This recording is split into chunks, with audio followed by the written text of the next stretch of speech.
বিসমিল্লাহির রহমানির রহিম। আসসালামু আলাইকুম রহমতুল্লাহ। কেমন আছেন সবাই? আশা করি মহান আল্লাহ তাআলার অশেষ রহমতে সকলেই ভালো আছেন, সুস্থ আছেন। আলহামদুলিল্লাহ, আমিও ভালো আছি, সুস্থ আছি। ডে 9 ক্লাসে সকলকে স্বাগত জানাচ্ছি। আমি শাহিন আহমেদ। আমাদের আজকে আলোচনার টপিক হচ্ছে ফৌজদারি কার্যবিধি আইনের ৭৫ ধারা থেকে আমরা আলোচনা করব। তো এই ধারার শুরুতেই আমরা যে বিষয়টা নিয়ে আলোচনা করব সেটা হচ্ছে আপনার গ্রেফতারি পরোয়ানা বা ওয়ারেন্ট জারি।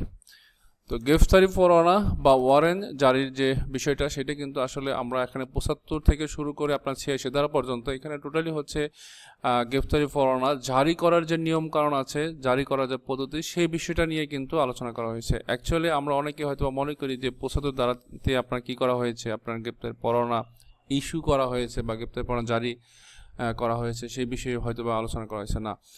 গ্রেফতারি পরোয়ানা অ্যাকচুয়ালি আপনার ইস্যু করা হয় হচ্ছে ফৌজদারি কার্যবিধি আইনের ২০৪ ধারাতে। ২০৪ ধারাতে যখন আদালত কোনো আসামিকে আদালতে হাজির হওয়ার জন্য মনে করেন যে হাজির হওয়া উচিত, তখন আদালত এই ওয়ারেন্ট ইস্যু করার বিষয়টা সিদ্ধান্ত নেন এবং ২০৪ ধারাতে ওয়ারেন্ট ইস্যু করেন। তো এই ওয়ারেন্ট আপনার যে এক্সিকিউশনের যে বিষয়গুলো, ওয়ারেন্ট আদালত থেকে এটা আপনার থানাতে আসে, থানা থেকে আবার এটা নিয়োগ ওয়ারেন্ট তামিলকারী অফিসার নিয়োগ করা হয়, দেন তামিলকারী অফিসার এই ওয়ারেন্টটা তামিল করেন বা জারি করেন। তো এই ওয়ারেন্টটা তামিল করা বা জারি করার যে পদ্ধতিটা, এটা এই বিষয় কিন্তু মূলত আলোচনা করা হয়েছে ৭৫ ধারা থেকে শুরু করে আপনার একবারে ৮৬ ধারা পর্যন্ত। ইভেন বাংলাদেশের বাহিরেও আপনার পরোয়ানা পাঠানো যায় এবং বিদেশ থেকে পরোয়ানা আসলেও সেটা বাংলাদেশে কার্যকর করা যায় ৯৩ খ এবং গতে সেই বিষয়ে আলোচনা করা হয়েছে। তো আমরা যদি ধারাভিত্তিক আলোচনা করি সেই ক্ষেত্রে আমরা দেখতে পারবো ৭৫ ধারাতে আপনার ২টা উপধারা আছে। ৭৫ ধারা হচ্ছে ২টা উপধারা। ৭৫-এর ১ উপধারে বলা হচ্ছে আসলে ওয়ারেন্ট কাকে বলে বা ওয়ারেন্ট আসলে কি। ওয়ারেন্ট হচ্ছে আদালতে হাজির করার জন্য, কোনো ব্যক্তিকে আদালতে হাজির করার জন্য। সেই ব্যক্তি যে আপনার শুধুমাত্র আসামি হবে বা অভিযুক্ত ব্যক্তি হবে তা না, অনেক সময় সাক্ষীর প্রতিও কিন্তু ওয়ারেন্ট ইস্যু করা হয়ে থাকে, তাই না? তো যাই হোক, আদালতে হাজির হওয়ার প্রয়োজন, আদালতের কাছে মনে হয়েছে যে ব্যক্তিকে হাজির হওয়া প্রয়োজন। তো হাজির হওয়ার জন্য তো সমন দিয়েছিল, তো সমন তো দেওয়ার পরে সে হাজির হয় নাই। তো তখন আদালত সেকেন্ড স্টেপে কিন্তু এই ওয়ারেন্ট ইস্যু করেছিল। তো এই ওয়ারেন্ট যে আদালত ইস্যু করবে সেটা হচ্ছে, সেই ওয়ারেন্ট আসলে কি সেই সম্পর্কে ৭৫-১ ধারাতে বলা হচ্ছে যে কোনো ব্যক্তিকে আদালতে হাজির করার জন্য আদালত কর্তৃক বা প্রিজাইডিং অফিসার কর্তৃক বা ম্যাজিস্ট্রেট ব্রাঞ্চের যে কোনো সদস্য কর্তৃক স্বাক্ষরিত বা সিলমোহরযুক্ত যে আদেশনামাটা দেওয়া হবে আপনার, সেটাই হচ্ছে কি গ্রেফতারি পরোয়ানা বা WA বা ওয়ারেন্ট অফ অ্যারেস্ট বা ওয়ারেন্ট যেটা বলেন, মানে গ্রেপ্তারি পরোয়ানা আর কি, গ্রেপ্তারের জন্য যে পরোয়ানাটা সেটা। তো এটার সাথে রিলেটেড PRB আছে 468 এবং 315। মনে রাখবেন, আমরা যখন গ্রেপ্তারের সংখ্যা পড়ছি তখন PRB দিয়েছি 316। আমরা যখন সমনের সংখ্যা পড়ছিলাম তখন PRB দিয়েছিলাম 471। আমরা যখন ওয়ারেন্টের সংখ্যা পড়তেছি তখন PRB দিচ্ছি হচ্ছে 468 এবং 315। এখন তাহলে আমরা ওয়ারেন্ট সম্পর্কে যদি MCQ আসে বা বেসিক ধারণা হচ্ছে, ওয়ারেন্ট দেওয়া হয় হচ্ছে হাজির করার জন্য। এটাতে আপনার যে আদালত ওয়ারেন্ট ইস্যু করবে সেই আদালতের সিল থাকবে, স্বাক্ষর থাকবে এবং ওয়ারেন্ট নর্মালি ১ কপি হয়ে থাকে, ঠিক আছে? ১ কপি হয়ে থাকে। এখানে অনেক সময় ওয়ারেন্টের গায়ে লিখেও দেয় আদালত যে আগামী এত তারিখের মধ্যে তাকে হাজির করা হোক, অনেক সময় লেখা থাকেও না। কিন্তু সেই তারিখের মধ্যে যদি আপনার হাজির করা না হয় বা গ্রেপ্তার করা না হয়, এরপরে যে ওয়ারেন্টটা বাতিল হয়ে যাবে বিষয়টা তা না। কিন্তু সমনের ক্ষেত্রে কিন্তু একটু ভিন্নতা আছে। সমনে হচ্ছে নির্দিষ্ট তারিখ সময় থেকে, ওই সময়ের মধ্যে যদি সাক্ষী হাজির না হয় তাহলে কিন্তু ওই সমনটাতে আর কোনো কার্যকারিতা থাকে না, ওখানে ক্যান্সেল হয়ে যায়। কিন্তু ওয়ারেন্ট কিন্তু এটা ক্যান্সেল হয় না, ওয়ারেন্ট এটা বলবৎ থাকে। তো সেই বিষয়টা নিয়েই আলোচনা করা হচ্ছে আপনার হচ্ছে ৭৫-এর ২-তে। তো ৭৫-এর ২-তেই বলছে কি, বলছে যে এই যে গ্রেপ্তারি পরোয়ানা আদালত দিল সেটা কতদিন বলবৎ থাকবে। হ্যাঁ, এটা পরোয়ানা আদালত যদি বাতিল না করে, যে পরোয়ানা আদালত ইস্যু করছিল সেটা যদি বাতিল না করে বা আসামি যদি গ্রেপ্তার করা না হয়, কার্যকারিতা না হয়, তামিল করা না হয়, তাহলে যতদিন আদালত বাতিল না করবে, যতদিন এটা আসামিকে গ্রেপ্তার করা না হবে বা পরোয়ানা তামিল করা না হবে, ততদিন পর্যন্ত এই পরোয়ানা বলবৎ থাকবে। এটার জন্য PRB হচ্ছে আপনার 323-এর ক, ৭৫-এর ২। এখন কথা হচ্ছে যে আপনার কাছে যে পরোয়ানা দিল, আপনি কি এই পরোয়ানা নিয়ে সারা বছর আপনার পকেটে রেখে দিবেন, ডরে রেখে দিবেন? এটা কি আপনার আদালতকে অবৈধ করতে হবে না যে আপনি একজন পরোয়ানা তামিলকারী অফিসার, আপনার কাছে পরোয়ানা আছে, আপনি এটা রেখে দিচ্ছেন, কি করতেছেন না করতেছেন ওয়ারেন্ট ইস্যুকারী আদালতকে জানাতে হবে না? হ্যাঁ, এইটা জানানোর জন্য আপনার 323-এর ক্ষয়তে বলা হচ্ছে আপনি আদালতের কাছে একটা রিপোর্ট পাঠাবেন, যে রিপোর্টটার নাম হচ্ছে এনিয়ার রিপোর্ট। ঠিক আছে, এনিয়ার মানে নন এক্সিকিউশন রিপোর্ট। আপনি তামিলকার অফিসার, আপনি কি জন্য পরোয়ানা তামিল করতে পারতেছেন না? আসামি কি পলাতক, না আসামি কি মারা গেছে, না কি হয়েছে, আসামি ঠিকানা বলে আছে, যাই হোক কজ দেখে আপনার কাছে থাকা পরোয়ানাটা আপনি তামিল করতে পারতেছেন না। কেন পারতেছেন না? এটা আপনি এনিয়ার রিপোর্টের মাধ্যমে, প্রতিবেদনের মাধ্যমে আপনি কি করবেন? আদালতকে অবহিত করবেন। ঠিক আছে, অবহিত করবেন। এই একটা বিষয়। এটা হচ্ছে পিআরবি 323-এর খ 75-এর 2 উপধারা। যদি 2 উপধারা মনে না থাকে সরাসরি ফৌজদারি কার্যবিধি আইনে 75 দ্বারা দিলেও সমস্যা নাই। আচ্ছা, এখানে একটা বিষয় জেনে রাখা ভালো, আপনার নোট 2-তে আমি এটা আপনাদের বোঝানোর চেষ্টা করছি। এটা হচ্ছে যে পরোয়ানা আদালত দিল, এটা আপনার খারিজ করা হয় কিভাবে। আমরা তো একটা জানলাম যে পরোয়ানা তামিল করলে বা আসামি গ্রেপ্তার করলে খারিজ হয়ে যায়, কিন্তু এর বাইরেও আপনার যদি আদালত ওই পরোয়ানার বিপরীতে রিকল পাঠায়, রিকল হচ্ছে মানে পরোয়ানা ফেরত নেওয়ার জন্য একটা লেটার। তো রিকল লেটার যদি দেয়, কি জন্য রিকল লেটার দেওয়া হয়? যে আসামির নামে বা যে অভিযুক্ত ব্যক্তির নামে পরোয়ানা ইস্যু করা হয়েছিল, ওই ব্যক্তি যদি আদালতে গিয়ে হাজির হয়ে সে যদি বলে যে আমার হাজির হয়, সেক্ষেত্রে আদালত কি করবে? তার নামে যে ওয়ারেন্ট দিয়েছিল তখন কিন্তু এই ওয়ারেন্টটা ফেরত চাবে। কি জন্য চাবে? কারণ আদালত তো চেয়েছিল তাকে হাজির করার জন্য বা হওয়ার জন্য। তো সে যদি ইচ্ছা করে স্বেচ্ছায় হাজির হয়েছে, এখন তার নামে তো ওয়ারেন্ট থানায় রাখার দরকার নেই, সে তো অলরেডি কোর্টে হাজির।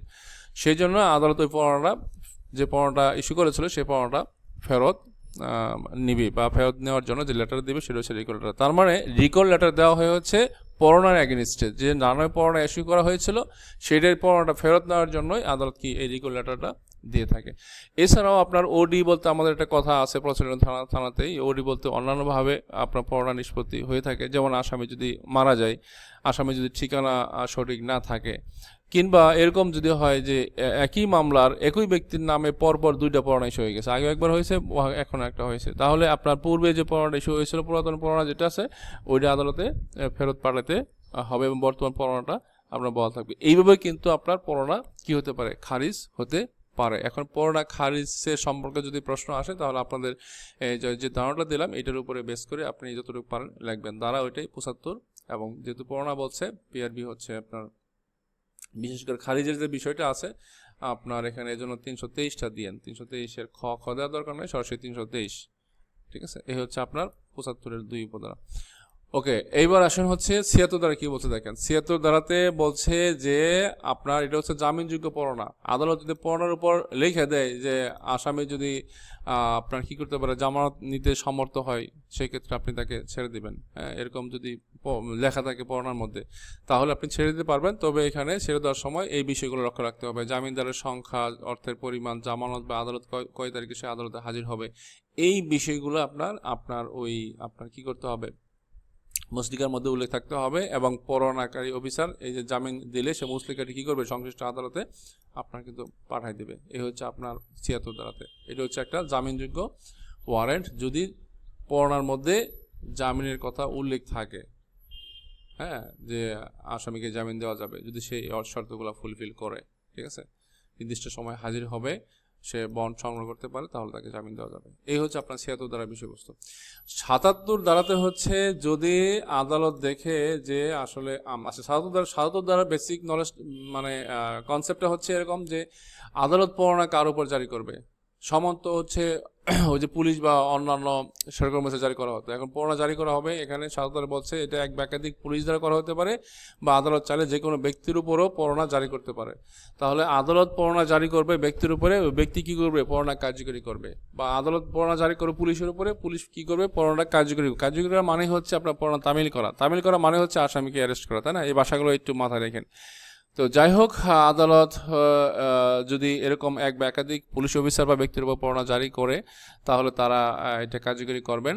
এবং 77-2 উপধারায় বলছে এরা একজনও আসামিকে অ্যারেস্ট করতে পারবেন, বা একাধিক ব্যক্তি বা পুলিশ তারা সকলে মিলেও আসামিকে অ্যারেস্ট করতে পারবেন বা পরোয়ানা কার্যকরী বা তামিল করতে পারবেন। এই মেসেজটা আপনার 77 ধারাতে দেওয়া আছে। এইবার হচ্ছে 78 ধারাতে বলা হচ্ছে যে আপনার জমির মালিক আদালত যদি জমির মালিকের উপর পরোয়ানা দেয় সেক্ষেত্রে আপনার কি হবে? জমির মালিকের উপর পরোয়ানা দিলে সেই জমির আপনার যে ম্যানেজার বা মালিক আদালত চাইলে তার উপরও পরোয়ানা জারি করতে পারেন। যেহেতু ওই জমিতে ওই আসামি মাঝে মধ্যেই কাজ করার জন্য আসে, আদালত সেটা বুঝতে পেরেছে, এই জন্য আদালত জমির মালিকের উপর পরোয়ানা জারি করলেন।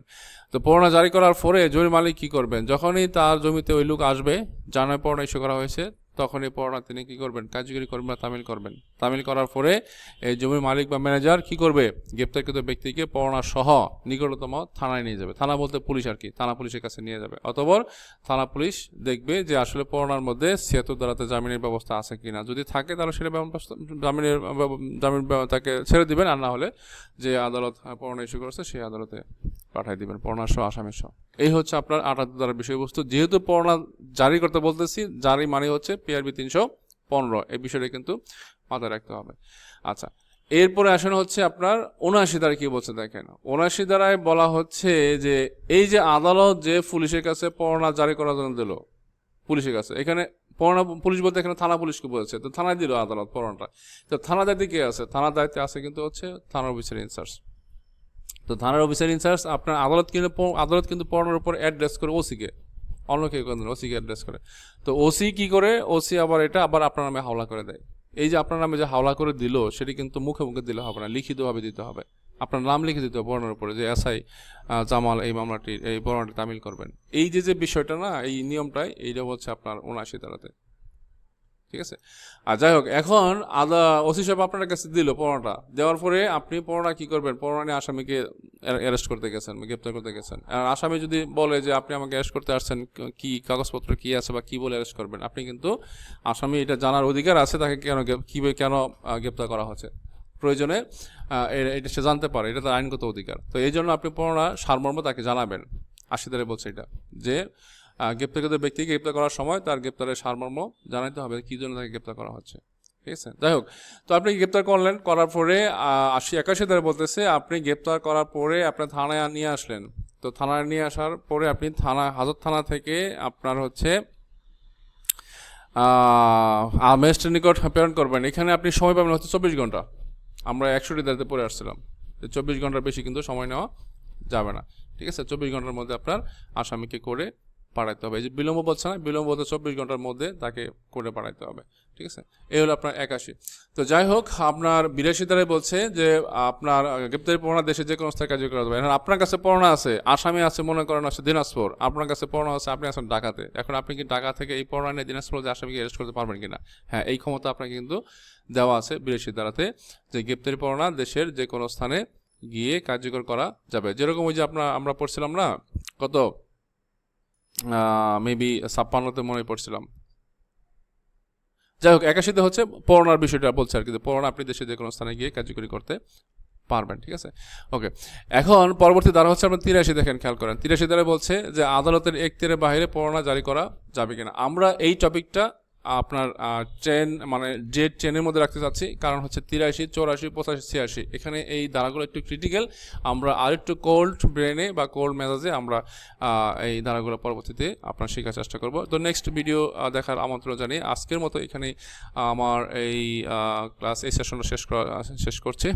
শেষ পর্যন্ত সকলেই ভালো থাকবেন, সুস্থ থাকবেন। যারা ভিডিওটি কন্টিনিউ দেখেন, আমার অবশ্যই যারা ফেসবুক দেখতেছেন ফলো দিবেন, লাইক শেয়ার দিবেন। আর যারা ইউটিউব থেকে দেখতেছেন তারা হচ্ছে আপনার সাবস্ক্রাইব করে রাখবেন, বেল আইকন চেপে আমার সাথেই থাকবেন ইনশাল্লাহ। সবাই ভালো থাকবেন। আসসালামু আলাইকুম রহমতুল্লাহ।